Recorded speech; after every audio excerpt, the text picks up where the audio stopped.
Morning, good afternoon, good evening, depending on where you are in the world today. Thank you for joining our weekly live stream. This is a live stream we do every Tuesday at this same time, same place on LinkedIn, YouTube, Facebook, and Twitter. Thank you for being here today.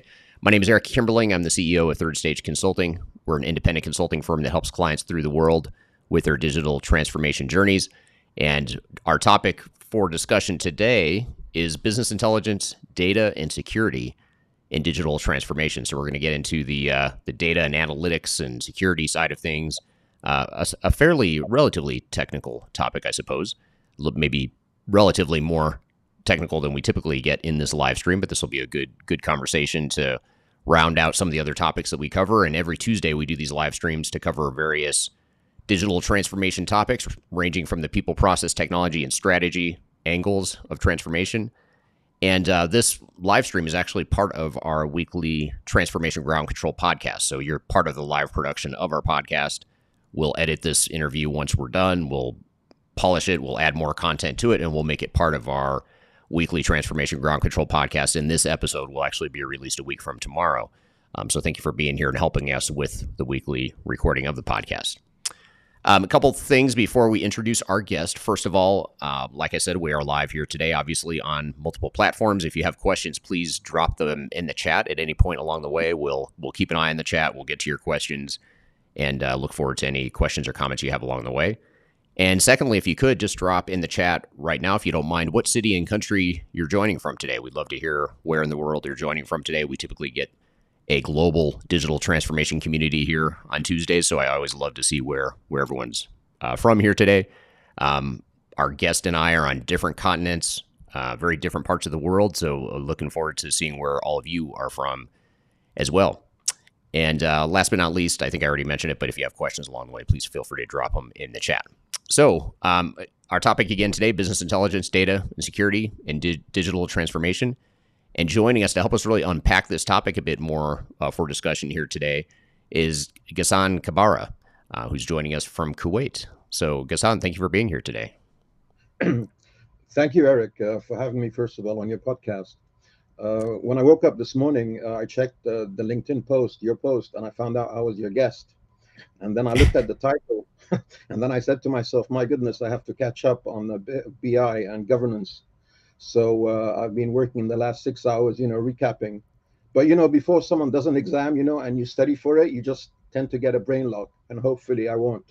Anyway, again, I guess it's better late than never that you realize you were going to be a guest on the show here today, because you're always on the live stream contributing, asking questions. So it's probably good. I guess I forgot to tell you that you were going to be a guest. So thank you for rolling with it. Anyway, thanks, Eric. Okay, a bit about me. I graduated from Northeastern University, Boston, a great city, many years ago. I'm an electrical engineer and moved into IT. I worked in IT as a hardware engineer and then moved to the soft side of it. And because I liked the term of systems analyst, I don't know, at that time, when I graduated, systems analyst was fun. It seemed to me, when you used to conduct studies. So I worked in it with a company that does in-house software development, and my role was to go to clients and conduct their fact-finding exercises. And of course, we would be selling them systems. I do a lot of freelance jobs in my career, and where I've done audits to IT departments and reviewed and evaluated their systems. That's alongside with the jobs that I have held as being an IT manager. And on the ERP side, I worked with ERP systems, from releasing RFPs to implementing ERPs, Eric. And what I liked about it was implementing is great, but the business intelligence side that actually got me into it.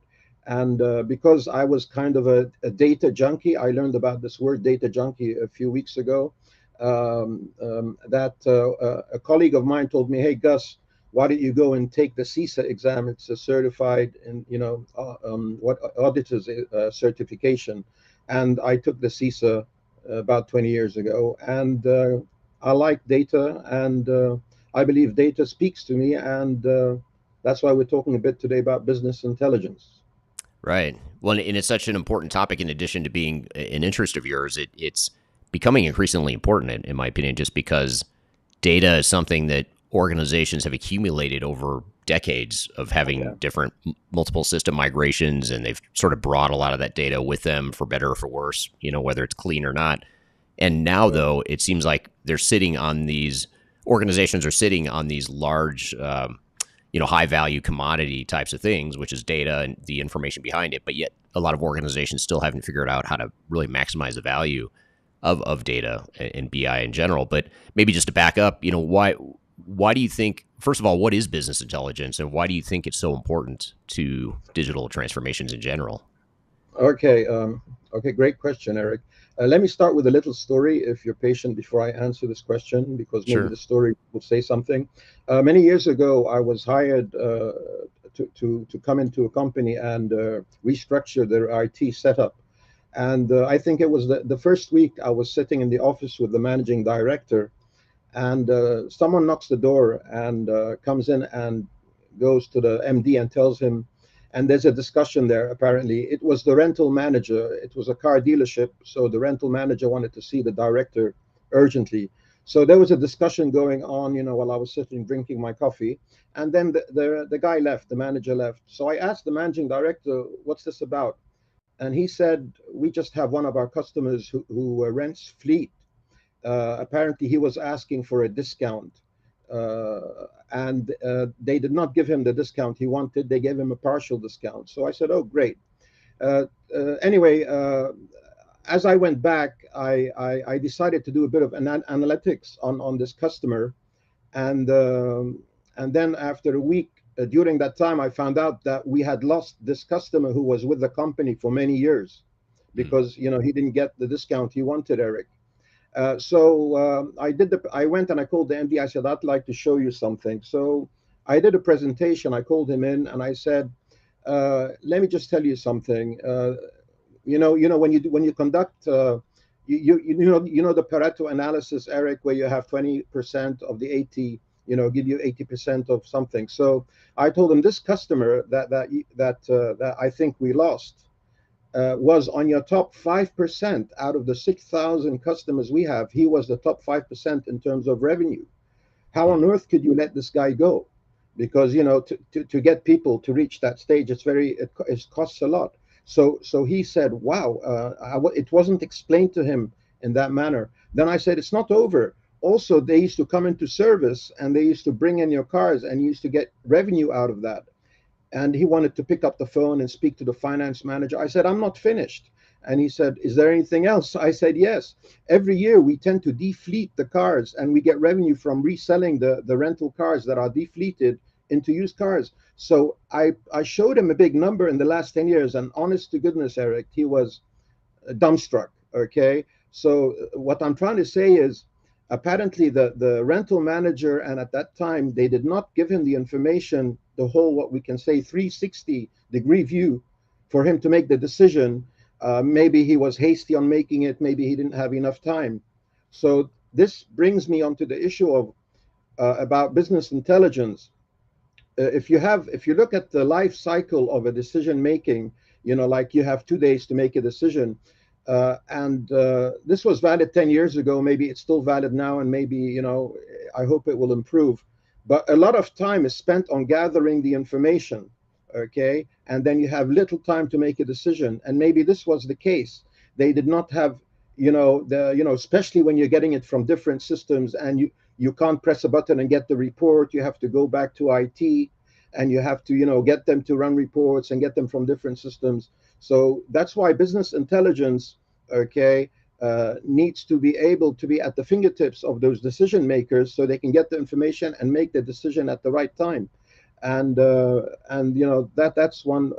And of course, nowadays, we used to have data warehouses. We still have them, and I think the whole objective of these data warehouses is to enable those knowledge workers to actually get reports or intelligence without asking IT.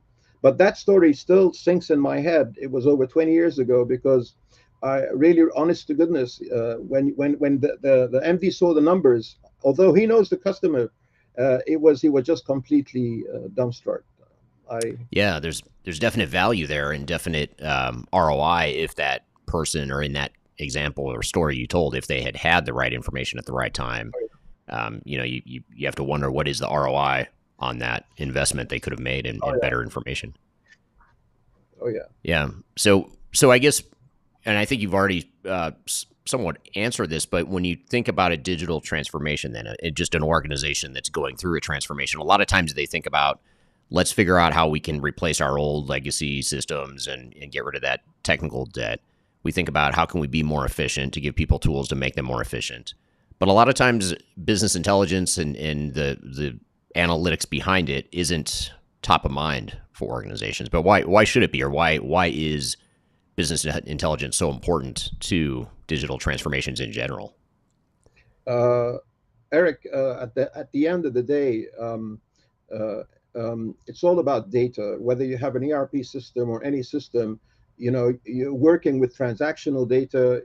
People are using these systems to operate, to generate invoices and to do the operational functions. But at the same time, all this data is eventually used for information.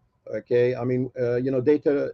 When you get information, you get knowledge, and that's what it's all about. So, in a digital transformation project, you need to make sure that let's say you're migrating from an old system to an ERP. You want to make sure that your data is clean. I've seen a lot, and I've heard, and I've seen, and been involved in a lot of cases where data was migrated to speed up the implementation, and there was no thorough cleaning, where the master data had suffered, like you would see duplications of customers' data or suppliers' data.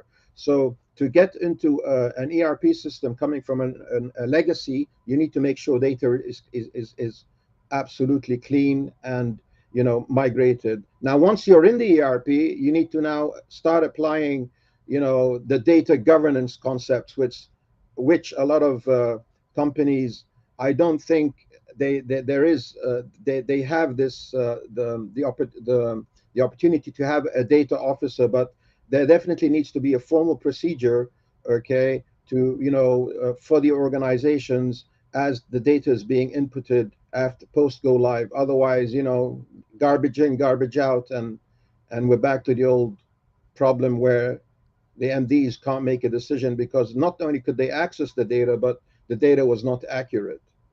Right. And to add in that, now in times of artificial intelligence, you talk a lot about that, a lot about this topic on your podcast, and it's an emerging technology. Artificial intelligence, at the end of the day, is relying on the data, Eric. Okay, you've got the machine language chunking the data, looking at the data. So can you imagine if the data that this automation AI is accessing is inaccurate? Therefore, what forecasts or what decisions will it make on your behalf? So data is the heart, and that's the key, to everything. Even as I speak to you now, our voice, our data is going somewhere out, I don't know, to the universe. Maybe if you go at the speed of light and catch up, you can find out what you've said.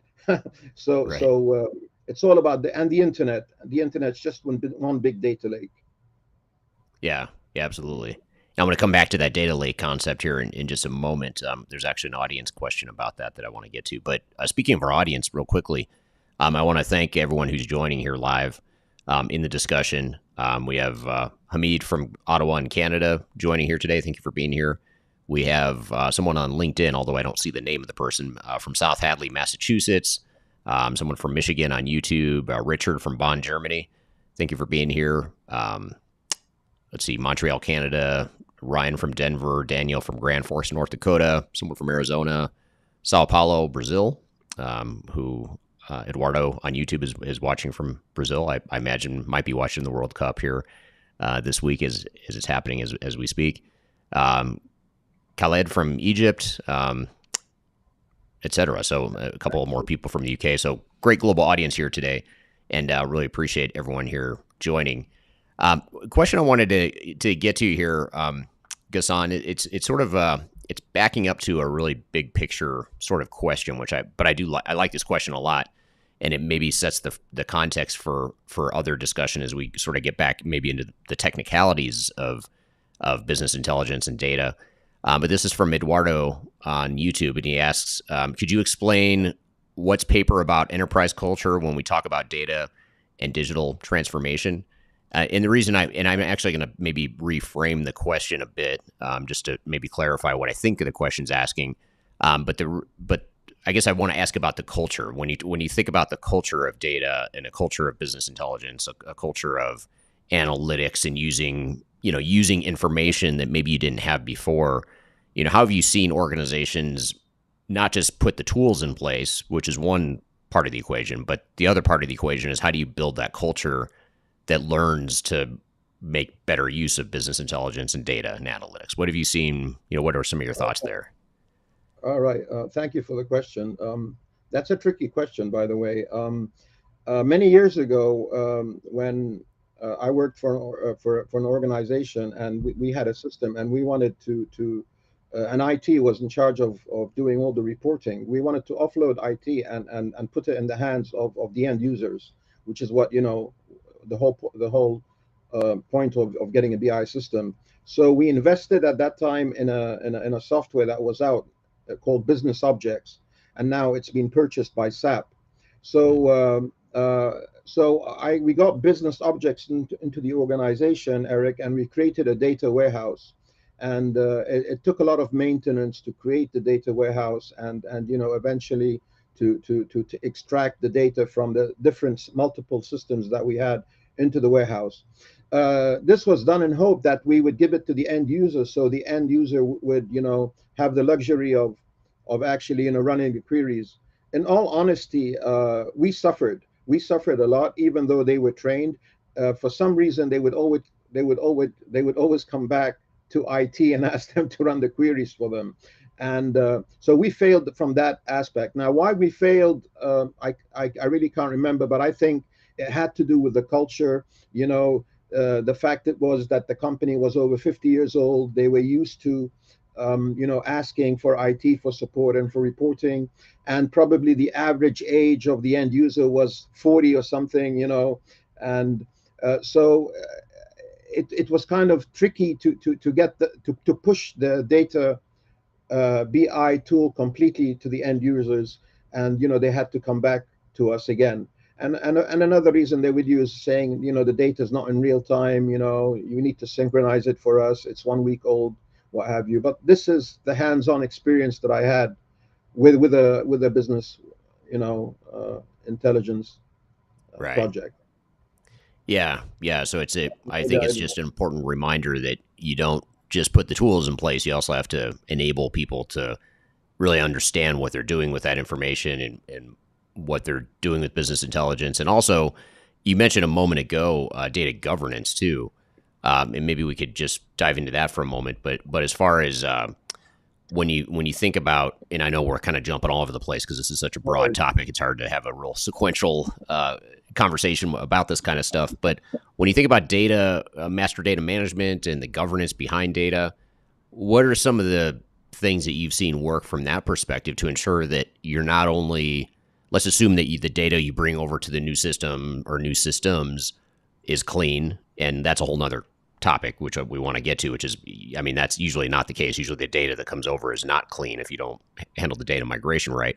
But let's assume it is clean for a moment and start with data governance. How do you ensure that you have that master data management and data governance in place to ensure that the data stays clean and that the information you're getting out of the business intelligence tools are actually accurate? Okay, again, a quick story. When I was evaluating an ERP system, I remember I did a site visit to a customer that had the potential ERP that we wanted to purchase. And when I got there, it was a manufacturing company. And one of the questions I asked the team who had purchased the ERP, remember, we were evaluating the ERP, so we did a site visit, Eric. So I said, why did you purchase this ERP? And I remember the CFO, he told me, he said, Ghassan, we found that there's a feature in this ERP whereby the user can create the parts master data on the fly, and it speeds up the process of having to create the master parts catalog. And I said, that was your main reason? He said, yes. I said, oh, okay. And then we continued. Now I wanted to follow up with him to find out what happened, And maybe a year down the line, I did give him a call and I said, remember, we came to your office, we evaluated the system. How's it going with the ERP and your master data? And he just shook his head. Okay. He told me, Ghassan, we're having problems with the part catalog. A lot of users are creating non-parts. So what he thought was a good feature in the ERP and why he chose it, okay, to speed up the process, actually backfired on him and created a lot of garbage into the system. Okay, so again, that's why I believe in having master data controls and procedures in place, because at the end of the day, the parts catalog or the customer names or the supplier's details, there has to be a formal procedure, and that's got to do with data governance. And it's a big topic, this data governance, Eric. But at the end of the day, I think for it to be successful, there has to be ownership by the end users. IT, they're not the owners of the data; they're only the custodians of the data. There has to be transparency. There has to be buy-in by the end users and trust. And you got to standardize the procedures and processes. This is very important. As we embark on an ERP, it's very important to address this governance. Who's responsible for what, and actually add the roles and responsibilities of those people responsible to input the master data and add this to their job description as well, because this is for them now, and for their replacement, the new user who comes in needs to know that he's going to be accountable if he gives you a wrong parts master, or a wrong customer number, or what have you. So Yeah. it's a very important topic, data governance, and it's really big. And again, it starts with garbage in and garbage out. We keep saying, and Yeah. and I think you need to have continuous audit. As an auditor myself, I used to conduct audits, and I used to come up with a lot of discrepancies, and always used to try and raise red flags. But there has to be a subdivision that, or a person, maybe you call him the data officer or what have you, to continuously go inside and look at master data, take it out, look at it from different angles, conduct a few pivots here and there, and make presentations. I think for the first year of the ERP implementation, doing this once every month is not too much, Eric. Right. Otherwise, it will just accumulate on you, and then it'll be too late, and the people will go. And then when you tell them, "Come, let's fix the data," because I've heard stories where companies who wanted to build a data warehouse have spent over a year and a half to clean the data because they were getting bad results. And there's a lot of those case studies online. Right. Yeah, and it seems like in today's day and age, the trends toward agile deployments and decentralized decision making and flexibility in enterprise technologies, those are all generally viewed as positives in the space. But I do see that as a potential problem when it comes to data management, because they kind of run counter to a more structured, centralized, standardized way of protecting this asset, which is data. And just to maybe back up for a moment and just think through how the average person might corrupt data or might unintentionally create problems. I mean, there's a thousand different ways that any organization might experience someone going in and changing a product master or a customer master, or entering a transaction wrong. They just aren't trained properly on how to enter a transaction, so therefore the data isn't accurate. So there's all these thousands or millions of different touch points through an organization that can have the potential to corrupt and undermine data integrity if you don't have these processes and audits in place. Is that something you've seen in your Oh career? yeah, oh yeah, oh yeah. You've touched on an important point here. Always in an organization, you've got two types of flows. Actually, there's three flows in the supply chain, but one flow is how the logical data is flowing in the system, and then the physical flow of how the physical entities are flowing. And sometimes I have seen where sometimes like if you're issuing a part into a service to install this part on a car, I have seen cases where the part has been installed, the car has left the service center, and still the part has not been issued from the Right. parts inventory to the service to the job card to the invoices. So there's always, the physical flow tends to be faster than the logical flow. and this tells you a lot. This tells you maybe the lack of understanding of how to extract the data. The users could not be trained well, or maybe there are too many controls in place, that are prohibiting the user to actually feed the information. But at the end of the day, the customer needs his vehicle, and we need to deliver it to him. So I always used to see a bucket full of a backlog of invoices, or cards that need to be fed into the system. And it does happen. Yeah, the objective is to make both these flows work in harmony and in sync together. Otherwise, if one of them is leading, and normally it's the physical, then you have a problem with the process. You need to review it. Yeah, and it I, it gets back to the question about culture. You know, how you create that culture of data management and business intelligence. It's sort of like that question, or that thread, because it's not something that you can set aside as its own separate work stream. You know, a lot of times people view data management as a technical thing that's over here on the side, and the techies are going to handle that. They're going to cleanse oh, the data. They're going to migrate it. They're going to map it.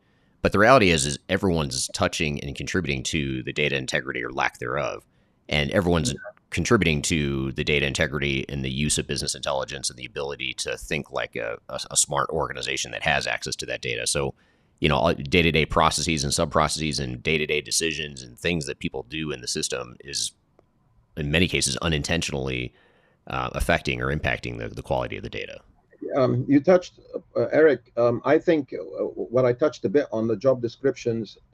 Yes, a lot of, and the moment you talk technology, the end users, then the casual end users tend to throw everything at IT. I think one of the mistakes that we have made is, first of all, digital transformation project is not an IT project, and we all know that.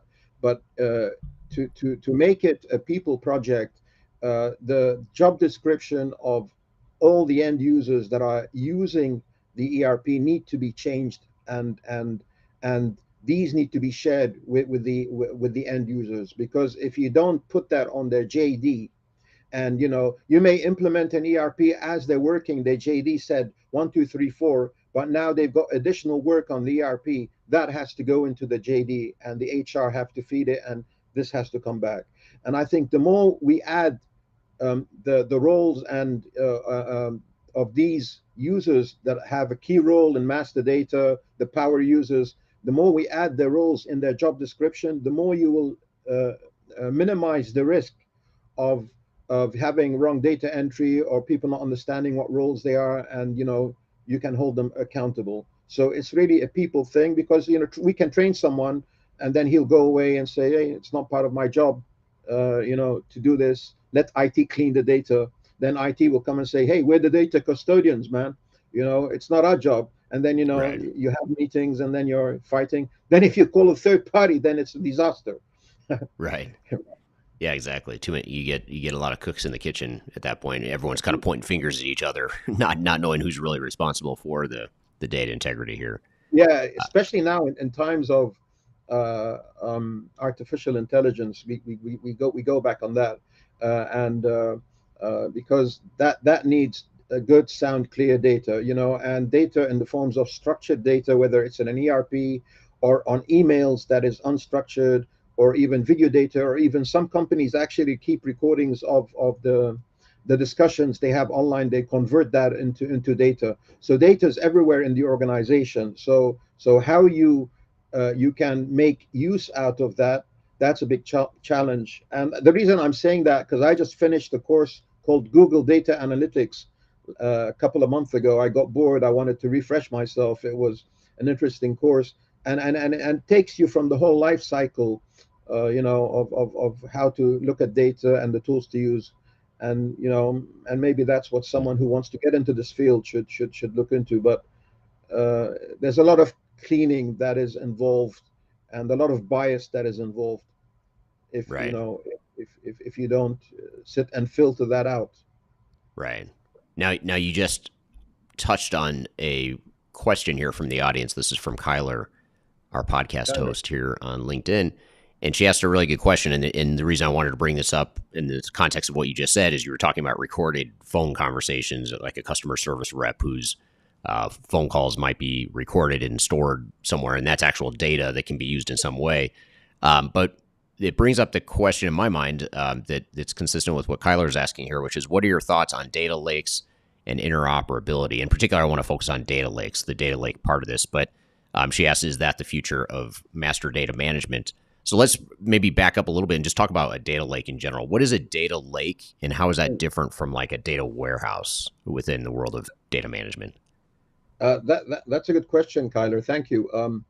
Uh, to be honest, I don't know the difference, but I would look at the internet as one big data lake, the internet, where Right. you don't need bait to actually take data. You can throw your hook into this internet, the big data lake of internet, and take information.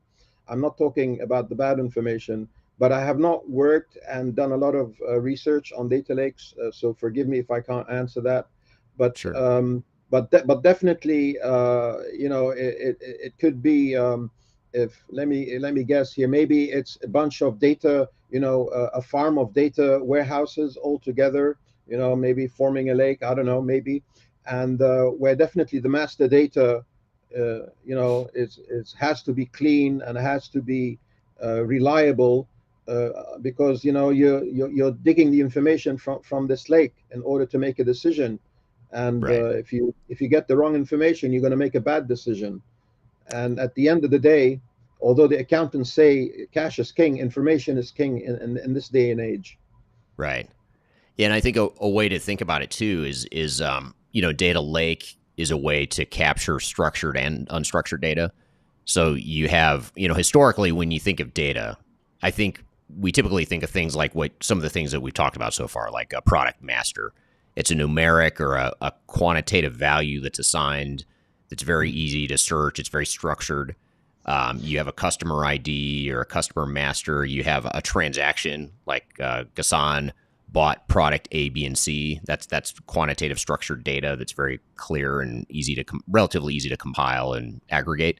But data lake would be something that's less structured, like you mentioned customer service rep phone calls that's recorded and stored somewhere. That's not really structured. It's not something you can Yeah. search, that Oh, has a that's typical. quantitative value or anything like that. So there's meaning to it if you can capture it and aggregate it. Another example would be social media. A lot of organizations will look at social media and try and capture the information of what people are saying about their products or what the feedback is from customers within the public eye. That's not your traditional structured data, but a data lake could capture that information and give you a tool to sort of analyze and aggregate it. And then you start getting into things like artificial intelligence, machine learning that can start to learn what the patterns are within that data. So that's really what data lake is. Is the use of that or the addition of that unstructured data as well as the structured. Yeah, thanks for the insight, Eric. That was a great clarification for me. Well, as long as the lake isn't frozen, and Right. and data flows, because data needs, the big data concept where it's got the three V's. What is it? Velocity and variety, and I forgot the third one. And absolutely, unstructured data is this biggest concern. How do organizations extract this little percentage of meaningful data from this data lake that makes sense for them to make any informed decision? And I think that's where AI is going to come into the picture. um, I yet have to see people who analyze stock market trends, for someone to come and say, this stock is going to go up, purchase it. Because if anyone has discovered this magic formula, then, well, if I have discovered it, I would not sell it. Right. Because I Right. can predict the next stock, you know. but but so be wary from these people who say I can predict your next stock market, and this is a great tool for you, because AI uses historic data. There's a lot of chaos theory in the future that no one can predict, and the probability of that's that's another story. Right. Might be a whole nother topic for another Yeah. a podcast interview for sure. Now, here's a question from Patricia on LinkedIn, and I love this question because it's giving me an excuse to tie this all back to change management, to organizational change management, and I was just dying for a reason to do so. And Patricia just gave me gave me an easy out here. And her question is, I'm hearing something interesting. All in an organization are responsible for data, and this should be clear in job descriptions. And I think that's a really astute point, or a very good point, as far as just the recognition that in order for this all to work, all the stuff we're talking about, data management and business intelligence and analytics and all that good stuff, we have to have everyone in the organization aligned and focused on it. It can't just be an IT thing like you mentioned, Ghassan. It has to be something that is baked into job roles, expectations, training, the process definition, all that stuff. And that's something that oftentimes gets overlooked because we get so myopically focused on just deploying the tools without thinking about how are we going to use those tools and make sure that we're not undermining the value of the data and the BI that's behind it. Oh yes. Oh, absolutely. Yeah. Yeah. So let me back up maybe even further in the, we've talked a lot about how processes can impact BI and data, and how, the master data governance and master data management is so important once you have the data in place. But let's back up even more and think about an organization that's just trying to get onto a new system, and they realize that their data is corrupt, or maybe not corrupt, but it's not accurate. Over the years, it's death by 1,000 paper cuts because so many people have touched and corrupted the data or done something wrong in a transaction that has created dirty data. What are some of the high level best practices that organizations can follow to start to migrate their data, to cleanse and migrate their data in a way that purifies some of those problems that's been created in the data over the years? Okay. Sometimes this has to do with data migration. It's important that we get clean data into the ERP before we go live. Otherwise, as you said, once it's in the ERP, everyone's focused on using the system, and no one will take responsibility, ownership to clean the data, because that was a problem that was foreseen earlier on. So I think data migration for ERP, it should be a project that should be given the attention it deserves. Okay, and this should be discussed really earlier on in the ERP, and a dedicated team should be working on it. And because at the end of the day, wherever you're getting the data, it's easy for a company that has no data to start from scratch on the ERP, versus a company that's got data in different systems on Excels or other legacy systems, to actually take the data and bring it into the ERP. Because what needs to be done here is you need to have lots of iterations of data cleansing exercises, okay, before you decide this is going to be the cutoff to move into the ERP. And that you will find a lot of resistance in this exercise, Eric, because people are doing the day jobs, and some of them are working on the ERP projects, and now you're coming also telling them, we need you to focus a lot on the data, on the cleansing of the data. And if you find a duplication or what have you, which one should I take in, which one should I delete? So there's a lot of back and forth going on. So I believe, in all honesty, I would say a data migration project or a data cleansing project should be done way before you start an ERP. Try and clean it in the legacy system if possible, okay? Because once you've done 60% or 70% of that on the legacy system, then you've got 30% to worry about when you migrate. But if you're going to wait till the big bang and add it as a 2-week or 3-week project, pre-ERP live, then believe me, due to the pressure that everyone is working on to meet the deadline of ERP, you'll have some people ignore this issue. And let me give you an example. This is 3 examples that have happened due to this mishap. When you have in finance, you have in the general ledger, you have a control account, and a control account in the general ledger controls the values of all the transactions in the subsidiary ledgers. They should match. So in a GL, you may have a receivables control account that should match all the receivables. Now, I have come in 3 different projects, when we have migrated data or I have been involved to come and audit, I have noticed that the control account does not match the subsidiary ledgers. So something is wrong here. So then you have to work on a project and audit and analyze to find out what invoice is not in there, what happened. And I've seen this 3 times in the last 15 years. believe it or not, due to this fact that data was not cleansed, and Right. that's hitting the balance sheet. Yeah. Yeah. And there's a direct financial impact there. Implication. And that's, the low hanging fruit, if you will, the high value, low hanging fruit when it comes to data. You also have all the other secondary or other processes and impacts to data that aren't necessarily directly financially related, but they can certainly impact and undermine your ability to make good decisions. Here's another question from Kyler that I think is really interesting, and it's actually one I hadn't really thought of. But that is, what are some nuances of digital migration to a cloud system that organizations should consider, particularly when it relates to data? Is there anything that's unique about migrating data to the cloud as opposed to other, on-premise systems and things of that nature? Kyler, that's funny. I've only worked with one cloud system.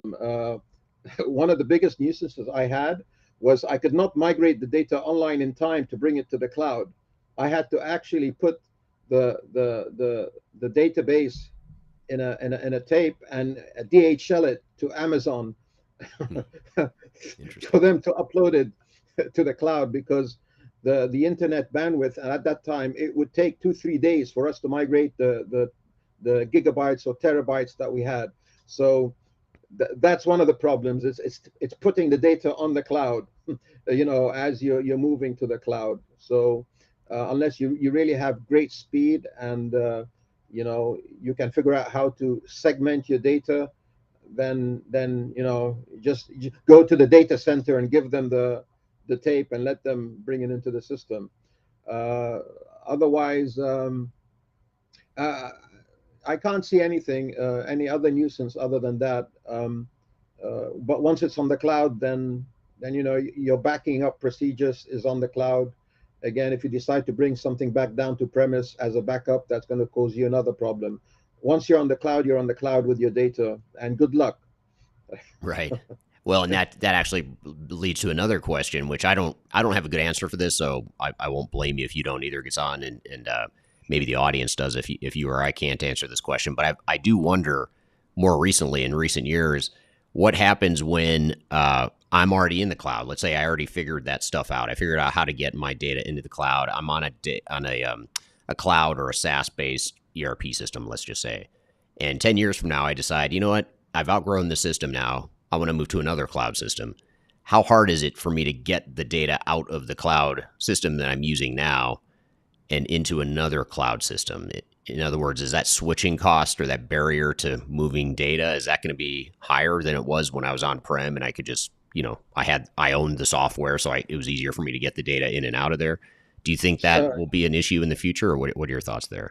no, I think it won't be. I don't think it will be more difficult than taking it from premise to the cloud, because now I'm just thinking, in a physical domain where I'm on the cloud, I'm at the same level. Here I have a cloud system. Here I have another cloud system. Of course, we know they're all on planet Earth and nothing is flying above us. Right. But the Not thing yet. is, yeah, not yet. But I think is these cloud service providers tend to have open doors. You can call them APIs or connectivities between each other to allow for such data migration activities. And as long as you can find good highways on the internet to transfer, some of them may have dedicated VPNs to transfer the data and what have you. I think it would be easier, what I'm trying to say, than from premise to the cloud, than moving. Of course, the only problem with that is if you think you've taken your data from your old provider, he ain't gonna get rid of it. If he says he has, don't believe him. He's still got your data in some backup somewhere.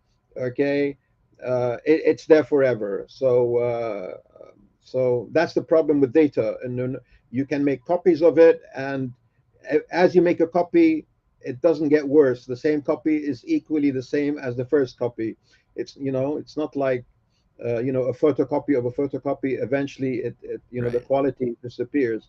So once you've got data on a cloud, but definitely, I was reading an article the other day, and some companies were trying to say, should I go multi-cloud or stay on one cloud? And they were talking about the same topic, what you're talking about, and the challenges. Right. Now, you sort of triggered another thread, something really important we haven't talked about so far, which actually was something you said, Ghassan, but also a comment here from Ryan, who is part of the Third Stage team, and he posted an article that we posted on the Third Stage site that's called "Is My Company's Data Safe in the Cloud?" And that there's a link to that in the chat if you want to see that article. But it begs the question of security. This is a topic we could spend the whole hour just on this one topic. But maybe just at a summary level, what would you say some of the security considerations are when it comes to data that we should be aware of?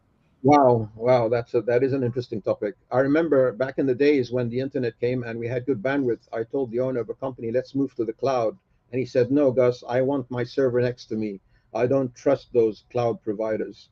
This was about 12 years ago. I said, okay, I guess you have a point. So that's why they refused to go to premise. But when it comes to data security on the cloud or on premise, Eric, we want to talk about cyber attacks here. They're on the rise currently, okay? And as we become more digital, okay, we're accumulating more data, okay? We're accumulating data. It's at an unbelievable rate. And this data becomes attractive to the cyber criminals, okay, who want to steal the data and hold us for ransom, all right? And what's annoying, we worry about data breaches and how to protect ourselves, okay, from the bad guys, the bad actors. Yet we fail. Let me put it in another way. There's no framework so far that says your data should be fully encrypted. Mm-hmm. Okay, you've got password encryption, you've got some other type. But if I go to your database right now, I can take the data and everything is open. So what's ironic is that the hackers that attack your data, whether on the cloud or on premise, they encrypt it and then they hold you for ransom to give you the decryption key, when it should be the other way around. Right. You should have your data encrypted and prevent the hackers from encrypting it further. And I think that's what's lacking in these security standards. They're probably going to shoot me for this, but that's what's lacking in all these ISOs of security. There's a lot of focus on technology, and but there's a little focus on the people aspect and this issue with getting data to be encrypted. Uh, I think because we've always had data in a resting place, okay, it's an easy target.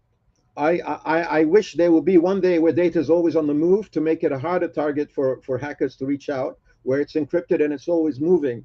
And maybe this could be the introduction of the big blockchain data concept. But as long as your data is on a server, you've got these malicious actors aiming to get to your data, and they find a vulnerability, they exploit it, and they've taken your data out. Although you may, back to the question, sorry, I didn't answer it in a way. Although on the cloud you may think your data is safer, and the providers will tell you it's safe and etc., and they have the tools. Just recently, there's been a lot of ransomware on Amazon's data warehouse, the Red River one, or what I think that's what it was called. And so you still need to continue with old hardening the systems and what have you to protect the data. And then who you're going to blame, Eric? Okay, you're getting cyber insurances these days saying they will insure you, but they're not going to negotiate. They won't get your data back. They may be paying the fee, but once the data's out, it's with the hacker. He's not giving it back to you, even though he may decrypt it, and he, but he's still got the data. And even though he may promise he's deleted it, Yeah. and Yeah, and it's also the other piece of that too is everyone is, or not everyone, but in the media, a lot of what we see are the big, massive cyber attacks. The outside nefarious actor that hacks a system, steals the data, or does some sort of ransomware initiative, and those are big deals. Those are things definitely to be aware of. But I think what oftentimes flies under the radar that isn't as widely reported on or recognized is the fact that just your own employees are a security risk, not because they are necessarily going to try and steal your data or do something bad intentionally, but because their processes are affecting, just like what we were talking about, data integrity. Day-to-day processes impact data integrity, and day-to-day processes also affect data security. So in other words, if I introduce a third-party app into the organizational ecosystem that taps into the core central ERP system and somehow manipulates that data and uses it for something else, right there's a security vulnerability there because I've introduced a third-party app that now integrates with another system that maybe I've locked that system down and I've tightened it up and now I've introduced another risk. Or there's a business process where I take data from the core system, I download it into a spreadsheet, I manipulate it, and I slice and dice it, or I dump it into a BI tool because I want to get some sort of business intelligence analytics report out of it. And now all of a sudden I've got, potentially data sitting on my local machine or in another app or whatever. I've created these possibilities, all these endless possibilities of how data could be breached or security could be breached. Is that something you've seen as well? Is sort of the employee, the unintentional employee data security risks as well? There's the unintentional employee where he has not been trained enough, and he has not been informed about the security policies on how to manage the data. And again, that's part of data governance. But again, the thing is about the internal. You're talking about internal employees accessing data maliciously.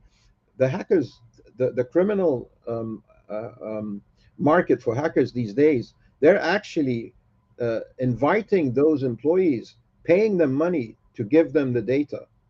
Okay, and it's become such a big market. Okay, and they're going to an employee saying, "I'll give you, $500,000. Just put this USB on your computer network for me, and and we'll take care of it." So they're buying those employees out.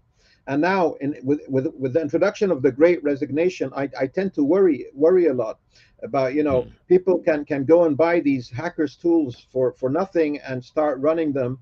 Okay, and this is increasing, Eric, a lot from that perspective, and of course, yes, definitely the what's it called? I lost track of what I wanted to say here about the Great Resignation affecting, the vulnerability potentially of getting bought. Yeah, you're going to see less criminals on the street, and they're going to be sitting at home wearing the hoodies, trying to utilize those scripts because you just press a button and you run the script and what have you. And I do conduct from now and then awareness training campaigns, and you'd be surprised how easy you could make someone press on a malicious link, And I keep doing it, and I keep getting people, and I keep training them, but I keep doing it because you have to think like a hacker, and and that's what they do. They're getting very creative these days.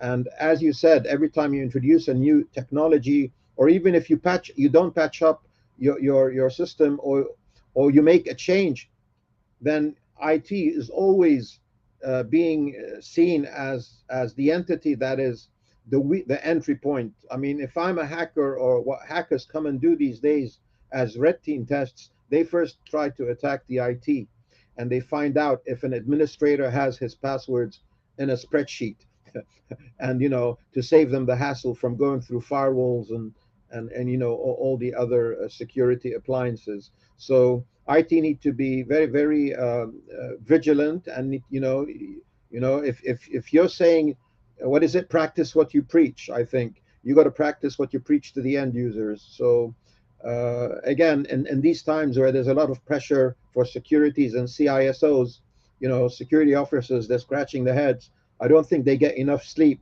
because they don't know if they're going to wake up the next day and find out if their system is still, safe and sound, or the data is being, in the deep web somewhere.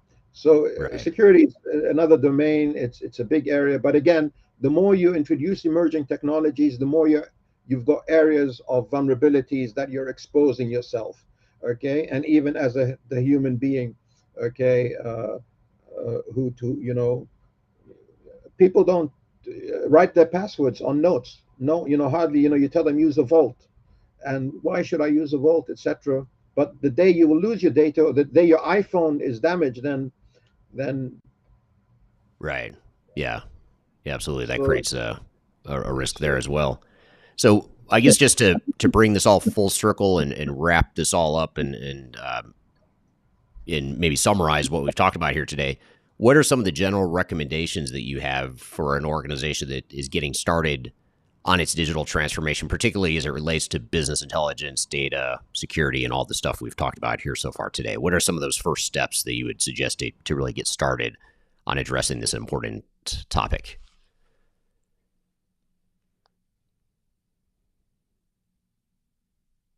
Oh, and we lost you, Ghassan, right as I was asking the summary question here, or I may have lost the feed here.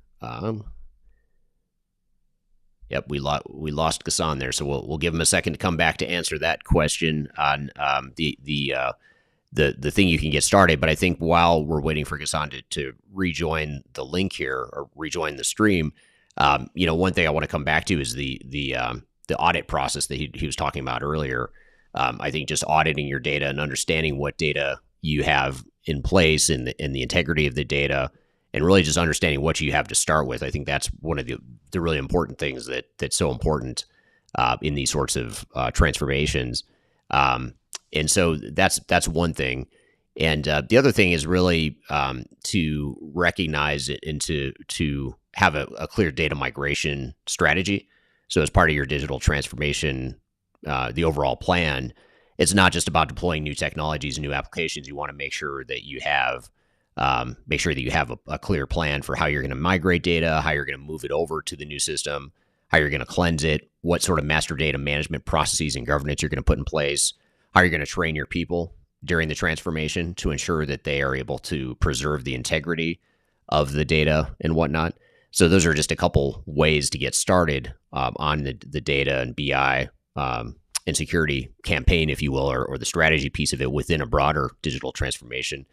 And again, oftentimes organizations don't think about this stuff until as they're getting into the transformation, until they're getting started on the transformation, or they get so focused on the technology that they don't spend the time or take the time to get this stuff figured out on the data side of it, in the security side of it, and the BI side of it. And then another thing I would say is sort of a way to get started would be just to have a clear vision and a clear definition of how you want to get or how you want to use data. What sort of business intelligence do you expect to get out of the system? What do you want that end state to be? And sort of what should those outputs be from your digital transformation as it relates to business intelligence and analytics and data and all the stuff we're talking about here today. And then finally, the last thing I'll throw in is just having a clear, putting in a cybersecurity policy and security expectations in terms of training and how we're going to roll out these security expectations to the organization, both from a technical perspective, but also from an organizational change perspective and a process definition perspective. So in other words, I guess what I'm saying is all this data, business intelligence, cybersecurity stuff that we're talking about has to be well integrated into the overall digital transformation strategy and plan to make sure that you're incorporating that, and that the end result of what you get from your digital transformation is going to address that. So apologize that we lost Ghassan. I suppose the good news is we had him here for 99% of the conversation, and then he just messaged me that he lost his connection. So we'll wrap up with him next time we have him on the show, and he's a regular contributor to our weekly live streams. He's regularly on here in the chats and asking great questions. So we'll see him again, and hopefully we'll have him on the show again as well. So I want to thank everyone for being here today, and just as kind of a funny closing comment here, Kyler on LinkedIn is blaming the hackers for the fact that Ghassan lost his connection and suddenly can't get on the internet. They must not have liked what he was saying, calling their bluff there. So thank you for adding some good humor to a common situation that we too commonly see today, which is just something simple like an internet connection sometimes can be challenging in any situation. So thank you, Ghassan, for being here. He actually can hear us, which is funny. So he's listening in and can hear us, but he just can't seem to get on the video portion of the conversation here. So thank you for being here today, Ghassan. Really appreciate you joining. Thank you to the audience for being here today as well. Again, this conversation will be part of the Transformation Ground Control podcast episode that gets released tomorrow, or a week from tomorrow.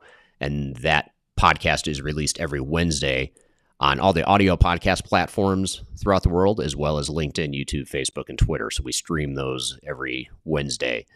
So be sure to check next Wednesday's episode. And of course, we'll have another episode that comes out tomorrow from content we've already produced, and it's ready to go. So we hope you'll check out the ongoing weekly Transformation Ground Control podcast. And again, we do these live streams every Tuesday, same time, same place. as part of our production of the Transformation Ground Control podcast. So thank you for being here today.